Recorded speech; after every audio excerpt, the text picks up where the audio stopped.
네, 여러분 반갑습니다. 리더십 챌린지 10주차 강의를 이어가도록 하겠습니다. 자, 여러분 이번 시간에는요 리더십 역량 중에서 스피치 능력에 대해서 배워보도록 하겠습니다. 자, 우리가 그 스피치를 잘한다 그러면 결국은 무엇을 의미할까요?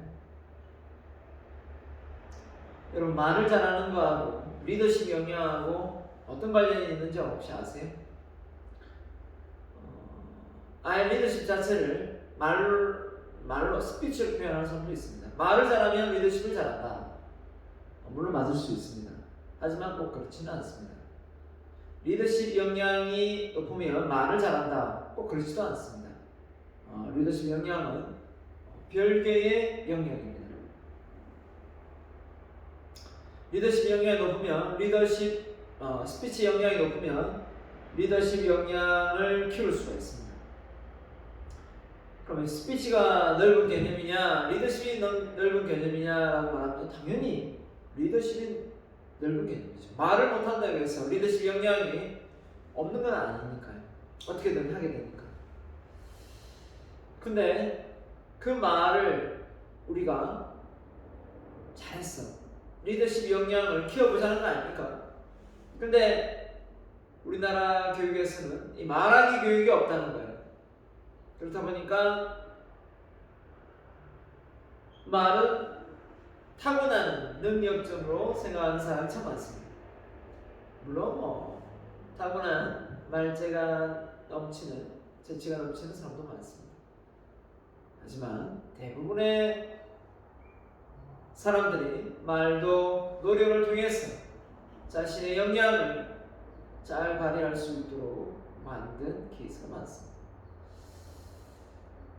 자, 오늘은 여러분에게 이 스피치 역량을 통해서 여러분이 가지고 있는 끼와 재능을 잘 발휘할 수 있도록, 리더십 역량을 잘 발휘할 수 있도록 만들어주고자 합니다.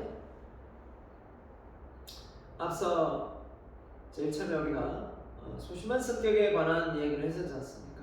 그 소심한 성격에서 많은 부분을 차지하는 부분이 뭐가 있냐면 바로 대중 앞에서 떨리는 대중공포가 있습니다.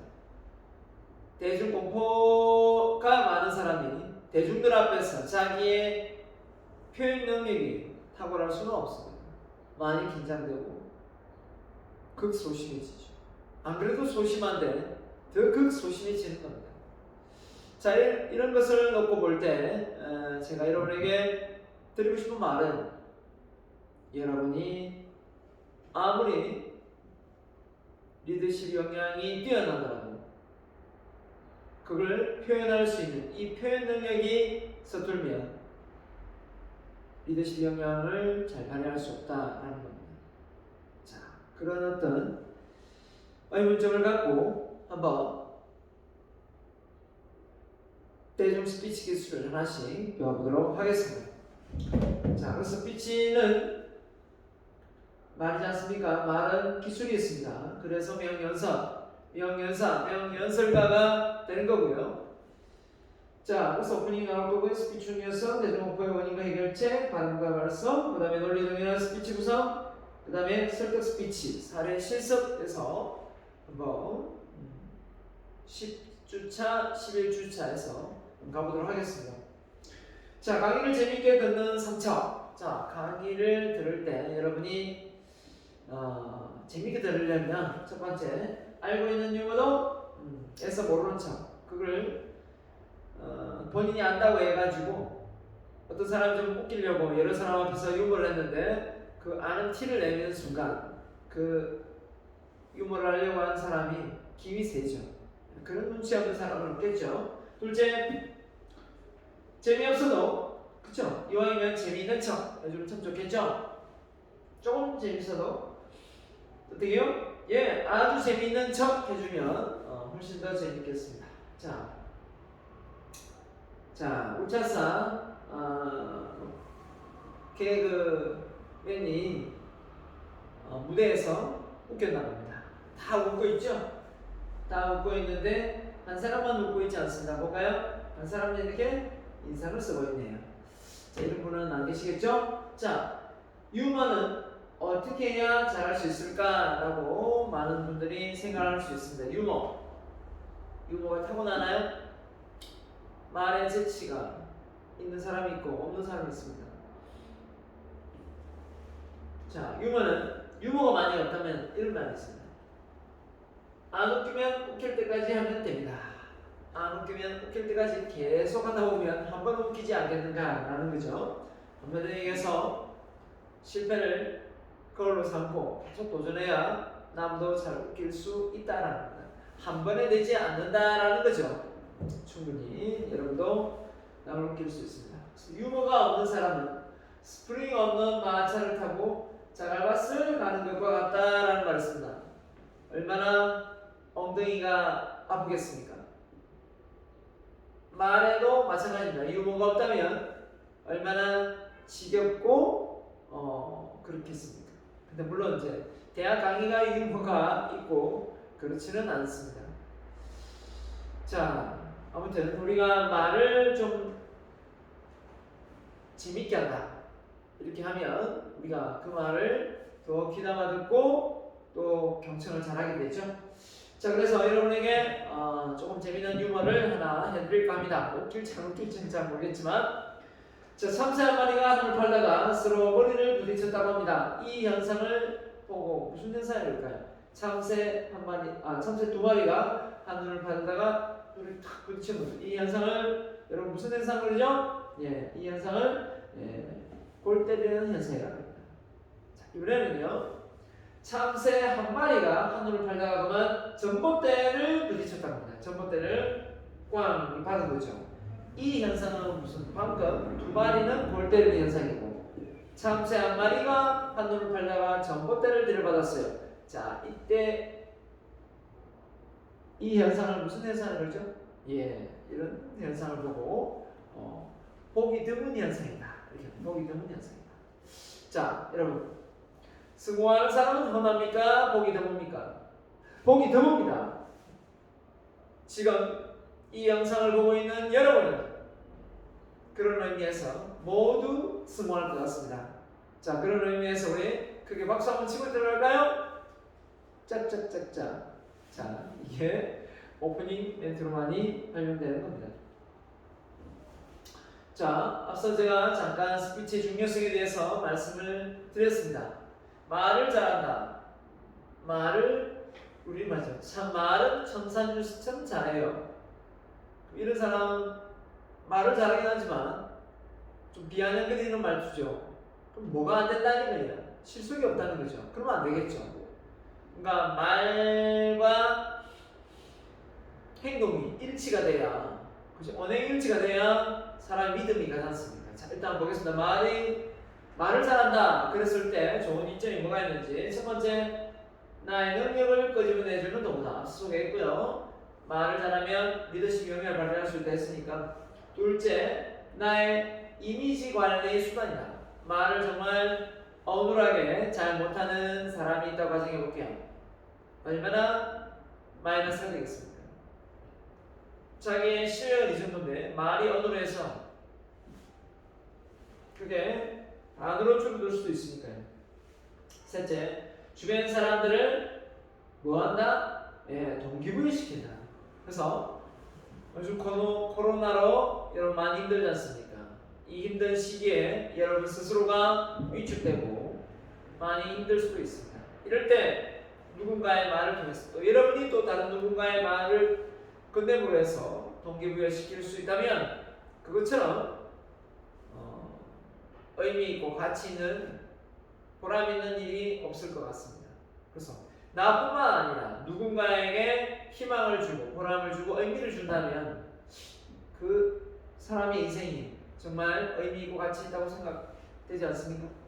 자, 그 다음에 네 번째입니다. 무엇이라? 글로벌 경쟁 시대의 필수 항목이다. 그래서 말을 잘한다. 우리나라 사람이 말을 좀 잘하는 것 같습니까? 외국 사람이 말을 잘하는 것 같습니까? 우리나라 사람이 말을 잘 하긴 하는데 우리나라 사람은 잘 말을 하지 않습니다. 왜 그러냐라고 봤더니 우리나라 문화가 겸손의 문화입니다. 겸손의 문화가 뭐죠? 아는 것도 모르는 척, 그죠? 그 잘난 척하는 문화가 아니라 겸손의 문화라는 거죠. 그러다 보니까 나서는 거를 되게 다른 표현으로 뭐합니다. 안 좋은 표현으로 나댄다 이러면 나서는 것을 나댄다고 그렇게 표현하니까 뭐 좀 이렇게 적극적으로 뭔가 하면 야 나대지 마라 이렇게 표현을 해버리면 내가 분위기 파악 못하고 너무 나댔나? 이런 상황에 내몰리게 되는 겁니다. 그러다 보니까 남 눈치를 엄청 많이 보는 걸 배워요. 일찍부터 남 눈치를 너무 많이 보는 걸 배우다 보니까 이런 공식적인 자리, 이런 대중이 모여있는 자리에서 자신의 생각과 의견을 이렇게 딱 피하라는 게 물론 잘 되는 사람도 많이 있지만 어려운 사람이 참 많습니다. 어떻게 말을 해야 될지 얼굴이 벌게져가지고 말을 못하고 얼버무리는 사람도 정말 많이 봐왔거든요. 그래서 우리가 생각해보면 돼요. 말을 대중 앞에서 논리정연하게 잘한다. 그것만큼 리더십 역량을 잘 발휘하는 사람도 없다라는 생각이 듭니다.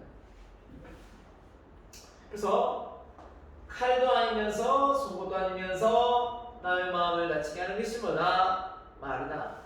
돌도 아니면서 새도 아니면서 남의 마음을 무겁게 하는 게 뭐다? 말이다.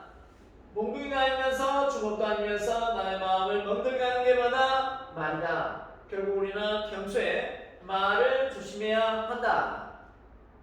말을 조심해야 된다. 그래서 말 한마디 잘못해가지고 정치 인생 끝나는 국회의원도 많이 봐왔고요. 장관도 많이 보아왔습니다. 대통령도 보아왔습니다. 노무현 대통령도 많은 국회의원들이 불평불만하고 욕을 퍼대니까 툭 던지는 말로 에이 들어봐서 못해먹겠네 해서 대통령 이미지가 실추되고 옷을 한번 잠시 벗었던 적도 있습니다. 물론 얼마나 화가 나고 얼마나 얼토당토하는 트집을 잡으니까 그럴 수도 있겠죠. 하지만 그래도 그 사람이 써야 될 말이 있고 쓰지 말아야 될 언행이 있는데 그게 절제가 잘 안 되는 게 우리의 인간인 것 같습니다. 참 어렵습니다. 여러분도 이렇게 싸우다 보면 뭐 이성 간의 싸움, 동성이 싸우든 부모 자식의 싸우든 이성을 잃고 막 막말하고 욕을 하는 경우도 있지 않습니까? 아무튼 절대 칼로 벤 상처는 아물지만 말로 벤 상처는 아물지 않는다.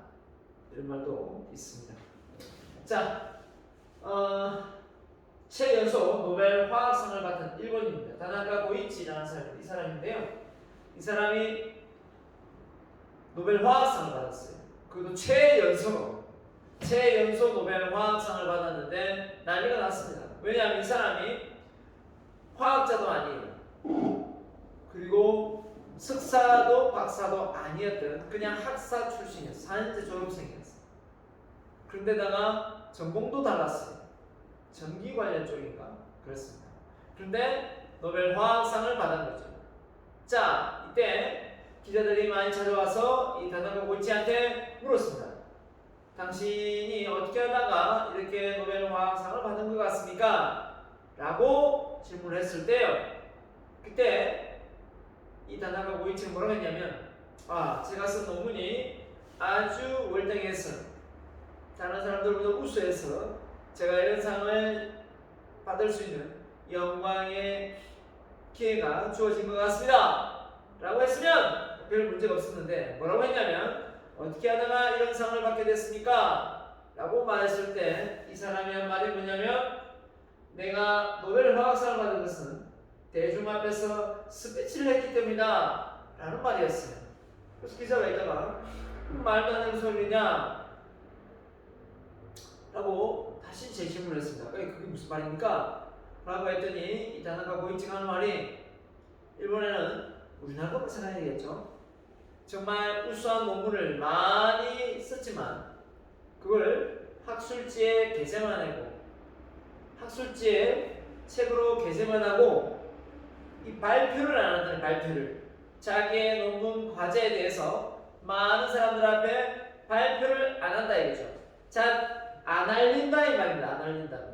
잘 안 알리니까 모른다라는 거죠. 그러니까 자기는 내가 논문이 우수하고 탁월해서가 아니라 잘 알려질 수 있도록 대중 앞에서 스피치를 했을 뿐이고, 많은 일본인 교수들이 연구를 했지만 그 논문을 그냥 발표를 안 했다는 거죠. 꽤 단순한 얘기지만 저는 사실 스피치에 대한 공부를 가지고 있었던 한 사람으로서, 또 스피치를 가르치는 한 사람으로서 정말 이 사람 말에 맞다는 생각을 했습니다.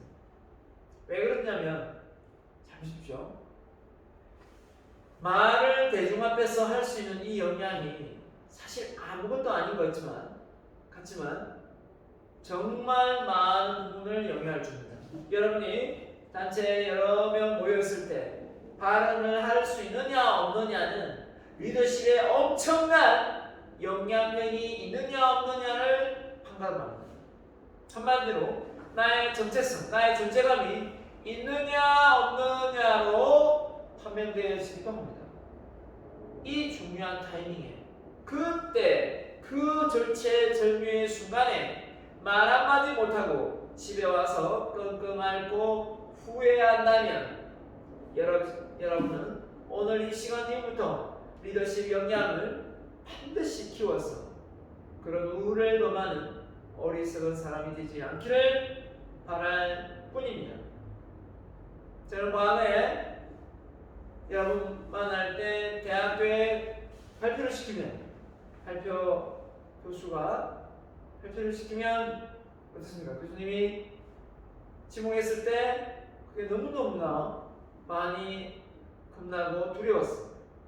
하지만 내가 왜 이렇게 못할까 하면서 대학교 2학년 때 이걸 한번 극복해보자 라고 마음을 먹고 도전을 했었습니다. 그때부터 뭐 몇 페이지 한번 읽어볼 사람 하면 손을 번쩍 들고 제가 읽어보겠습니다 하면서 큰 소리로 읽었던 기억이 많습니다.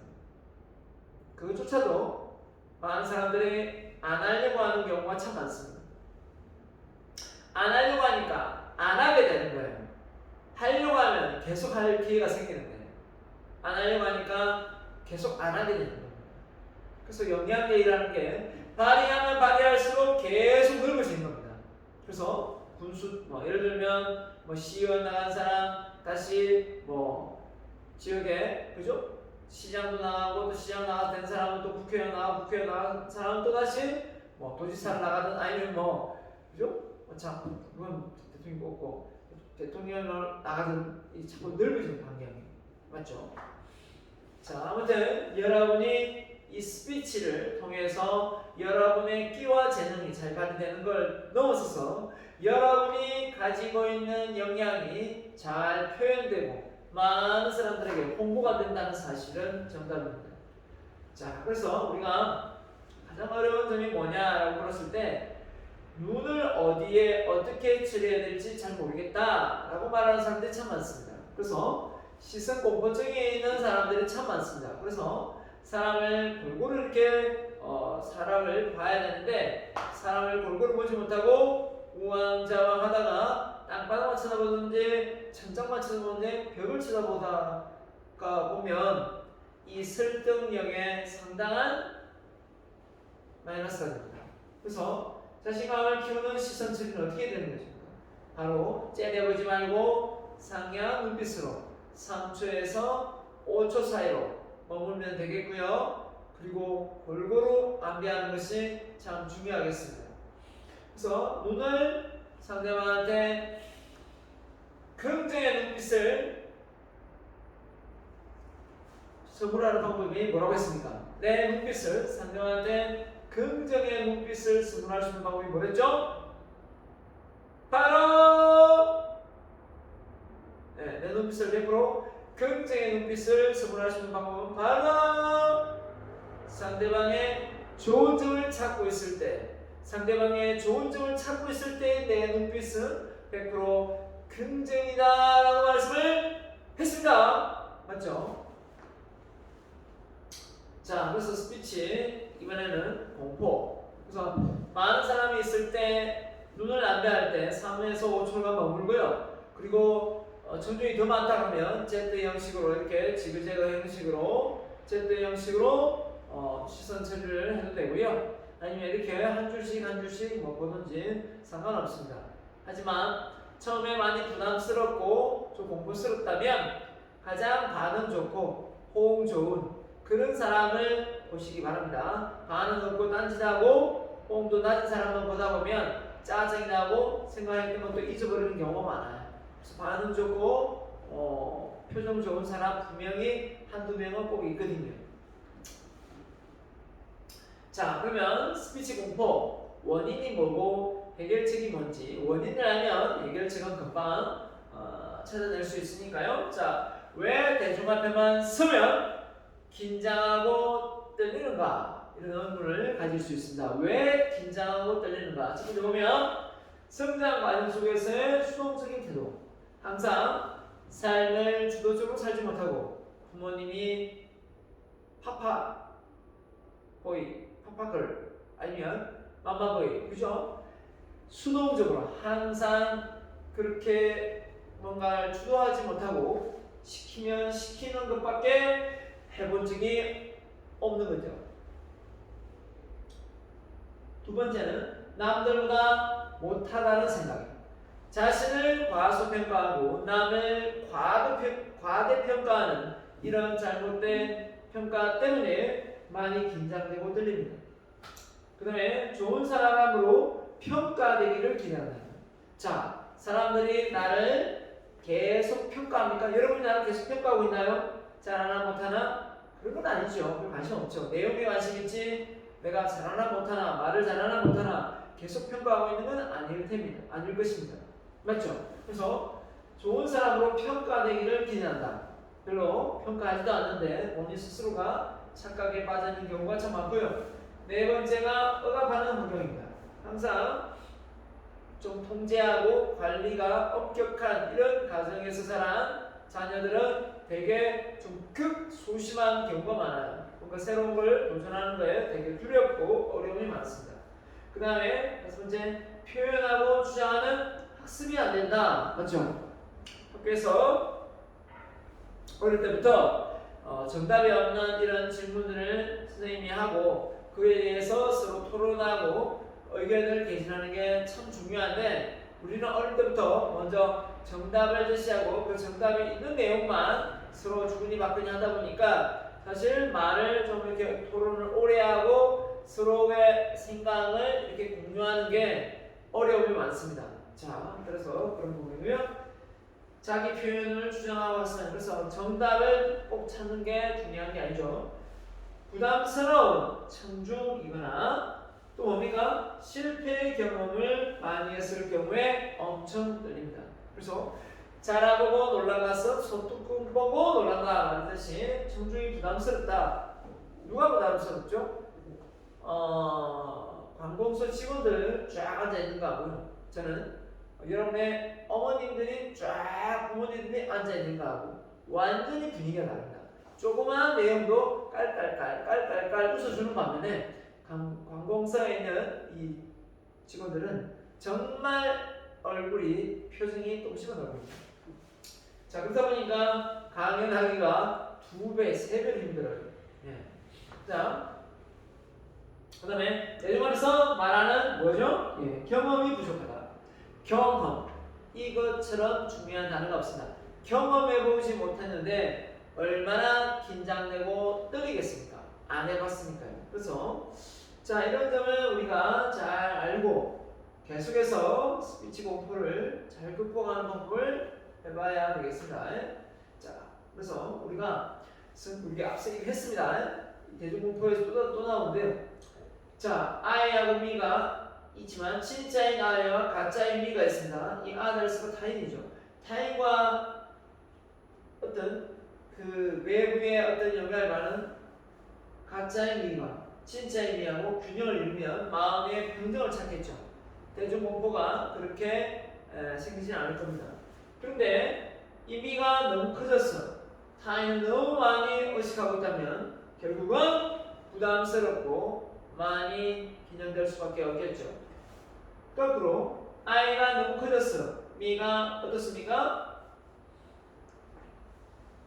작으면 자기가 잘난 맛에 너무 흥분해서 또 말을 이어갈지 모르겠습니다. 아무튼 이런 점을 우리가 잘 극복하고 어떻게든 타인을 너무 많이 의식해서 자기 진짜인 아이가 작아졌어.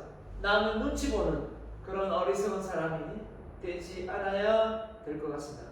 내 인생에 많은 영역이 남에 의해서 사는 것이 내 학위에 달렸거든요. 내가 학위에 달려있기 때문에 너무 많이 남을 의식하다 보면 결국은 자기 할 말보다 이 대중을 의식하는데 시간을 많이 빼앗겨서 말도 하고 싶은 말도 잊어버리고 갈팡질팡 자짓게 됩니다. 자, 아무튼 이런 룰을 범하지 않아야 되겠죠. 대중공부를 공부한 방법, 자, 구체적으로 한번 알아보도록 하겠습니다. 자, 이거는 2부에서 다시 얘기하겠습니다. 잠시 쉬었다가 2부에서 다시 이야기하도록 하겠습니다.